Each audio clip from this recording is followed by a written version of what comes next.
my good friend Robert, and we are doing our second interview today. And introduce yourself, though. And, you heard it, man. I go by Rob, but if you know me on the artist side, I go by RF Trace. So I'm glad to be here, man. What's up, Dave? Man, I'm good, man. I'm good, man. It's, kind of gloomy Saturday, but we alive and well and we breathing. Hell yeah, we here, man. For sure, for sure. Let's get into it. First question: when did you start making music? I'm still relatively new to it. I probably started in 2017, like fresh out of high school. I remember I was trying to go to the Navy, but as I was studying to take the test, I would just be, writing raps in my notebook. But it didn't really start getting serious until 2018 when I put out like my first project, start to finish, that September. So yeah, I would really say like 2018 is like the first year I really was all the way in serious with music. Okay, 2018. All right. So about like 4 years. Yeah. So yeah, I got about 4 years under my belt right now. So heading into year 5, 2023. Okay, and you are originally from Ohio. Yeah. And you was in Ohio when you started making music. No, I was already here. Oh. So yeah, I'm from Akron, Ohio. I moved here to Georgia in 2012. So I was 13, like the end of my 7th grade year. So yeah, I've been making music while I was living here. So yeah, I wasn't even thinking about really making music back in Ohio. There was a whole lot of other stuff going on. So I really wasn't thinking about it. I was always into music. I was like one of the kids at school, like in middle school, who just was always up on like the latest music. And me and like my group of friends, we were just like the ones who just knew about all the new artists and all the dope shit that's about to come out. For sure. Man, I didn't know. I thought you moved there the same time I moved there, but that's interesting. Learn something new. Next question: who are your biggest rap influences, or music influences? My biggest influences as far as music goes, well, I would just say like my top 5 like influences. There's Pusha T, there's Kendrick Lamar, there's Schoolboy Q, there's Big Crit, and I would probably say, I like Nas. Nas, he's one of my favorites, one of the goats to me. But there's like so many different artists that I kind of just take a page and put it in my book. There's a lot of different artists like that I like, but those are like the 5 that I really look at and study. Because they all just do something a little bit different, like that I like, and I just try to just incorporate that into what I want to do. For sure. And it's crazy that we both went to actually 2 of those concerts. Nas and Kendrick. Yeah. So yeah, I got to see you at the Nas and Wu-Tang joint. But yeah, I didn't get to see you at the Kendrick one. We were on 2 different sides though. But yeah, you got similar music tastes. Great minds think alike. You know what I'm saying? For sure. Before the next question, I gotta say Kendrick, even for like, I'm a screenwriter, so like his creativity and how he goes about things, he's so attention to detail about everything, and it's just very attentive to details. I was listening to Good Kid, Mad City recently, and I'm listening to it and I'm realizing like, as it's a whole story, he doesn't really break the story at all. He doesn't really say too many things I guess it takes place in like 2004 or like early 2000s, like throughout the whole album. He doesn't really say too much about what's going on, when the album had came out. So I like that he kind of keeps the whole album within the story.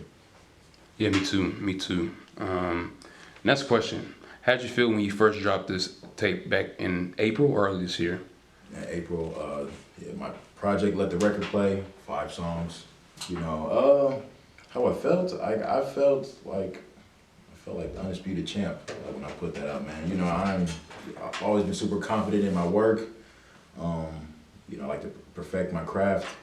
It took me some time to get it right. There was a lot of songs that didn't make the cut. Felt pretty good. It was just, I didn't have any other gimmicks or any other outside noise that I wanted to, incorporate into it. It's just all about the music right here. That's why it's called Let the Record Play. We can let the critics talk. We can let all the outside noise rock, but you gotta press play, and you're damn sure gonna enjoy it. That's how I felt about it. For sure. And we definitely gonna drop the link somewhere in this video Sure. post. And I will agree with confidence. I remember we was in Year Up, and before we went home to from work at home with Year Up, Yeah. we had that chant at ATC, and he was the leader of like the chant for LC3. I was like, man, yeah, bro, different, bro. Oh yeah, man. You know, I like to, to be, at the head of the helm. You know, I don't mind, like to be in public, do public speaking, or be the one to like lead something in front of a whole bunch of people. You know, like I don't shy away from those type of things. I know a lot of people do, which nothing wrong with that. But yeah, I don't have a problem making an ass out of myself. You know, yeah, I never minded that, man. You know, I'm super outgoing. You know, I just like to, like, I'm a pretty fun guy. You know, so yeah, that was a good time though. It was fun. Yeah, that was pretty fun. It definitely inspired me with that and the performance. Went to a couple months ago. I was like, man, when I started doing my thing, I'm definitely at the, speak in front of people. For So sure, man. definitely inspiration in that area. Next question. I hear a Midwest reference on Cortez Freestyle. How much does the Midwest area mean to you? It means everything, man. Like, I spent a lot of like my growing years up there. Like my whole family is from the Midwest. Like I said, Akron, Ohio. So, I don't, even though I've been here since the age of 13 and I'm 23 now, I don't forget where I came from. I might not have been back in my city in like, a few years, but I don't act like, like I'm not from there. Like I know where I'm from and what made me, so like I love where I'm from. I'm from Ohio. I rock with everybody who's from different cities and different states from me, in the Midwest. So, you being from Chicago, that's like, when I met you, that was already a plus one because, we're not from the same state or city, but we're from the same area. So we kind of know how things go and how different things are down here. And, so Yeah. I rock with the Midwest. Yeah, definitely Midwest the best side, man. Yes, sir. I would say what's different for me from Chicago to Atlanta is like the Southern hospitality from like not only your friends, your homies, but like girls too. Is like it's different. I know in Chicago, like Yeah. I ain't glad they don't say I love you in Chicago. Down here, you hear I love you almost every day. It's just different. No, that's a fact. Everybody, let's be real. Everybody in the Midwest is a little hostile. You be walking down the street. If you make eye contact with somebody, down here you'll say what's up, like, hey, how you doing? Like, you do that like up north, somebody's gonna kind of look like, what's going on? Like, fuck you just say? Like it's shit's a little bit backwards back home, but everybody's just a little on edge, where we're from. I guess because we're a little bit closer to like the East Coast, and that's how they are. I don't know, but that could be it could be a factor, and because it's colder. Cold as fuck. Yeah, so just we're a different breed. Right, people on edge already from the coldest, man. Yeah. Bitter cold, bro. Second to last question. The production on Made in America, how did that come about? And how much do you love that song? This is a dude that I know named Jim.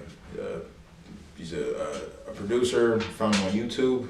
I've been scoping that beat like for a while. It just fit right for the name of the song, Made in America. It's a reference to a TV show called The Sopranos, about a mob guy. But the production, like just like the horns and everything, and just like those crisp drums, it just fit everything that I was talking about.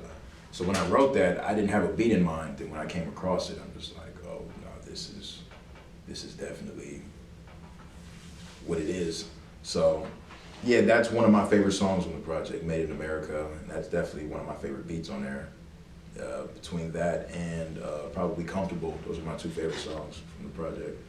Man, the whole tape is a 10 out of 10 for me, and it was just something about your lyrics and how you spin it and the beat that just was so in sync, and it was like, man, this is a hit. And I was just talking to a friend about this yesterday while I was doing something else yesterday. It's music like the music that you make, and there's music that the industry takes, and it's kind of sad because, no offense, like the music, some of the music today is not good, and Right. Like how do you feel about the music industry today?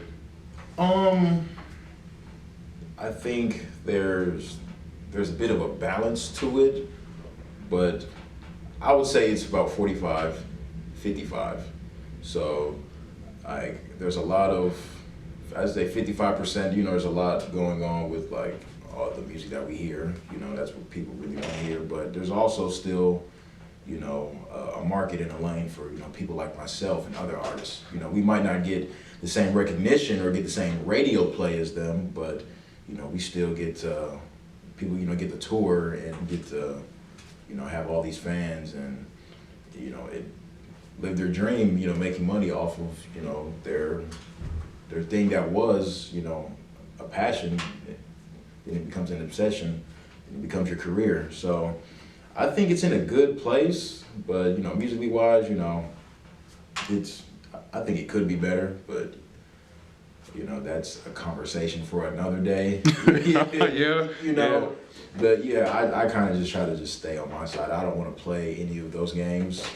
That's why it's called Let the Record Play.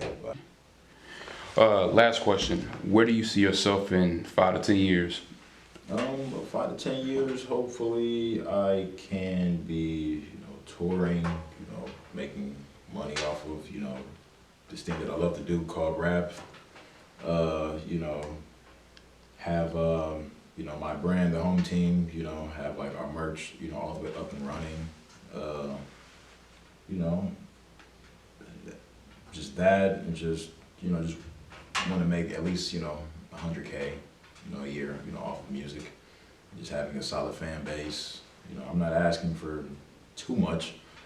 I don't have to be fucking Michael Jackson with this music shit, man. Fuck it out. Everybody be trying to sell out the goddamn State Farm Arena. That shit cool and all shit. Let me get to the fucking Tabernacle first, man. Shit. Let me get there. I was saying, but shit, I just wanna, I just want the experience of just, touring and just having like all those fans, whether it be 50 or just 500, 5,000. I'm not picky. So yeah, that's what I want. All right, man. We better wrap up, man. A wonderful interview. It felt like it was very genuine. You got to connect and to speak more about the project and your career. You want to say anything to the camera? Shout out anybody, it's all you. Yeah, hell yeah, man. Again, I go by RF Trace, R.F.Tres. I have my own merch brand, the Home Team Retail Company. So, you can check out my website, rftrace.com. This will all be in the link in the video and whatnot. Get all my music on all streaming platform, RF Trace, to Let the Record Play, my new EP. 5 songs only, you know what I'm saying? Fuck with me. I'm here. Yeah. We out.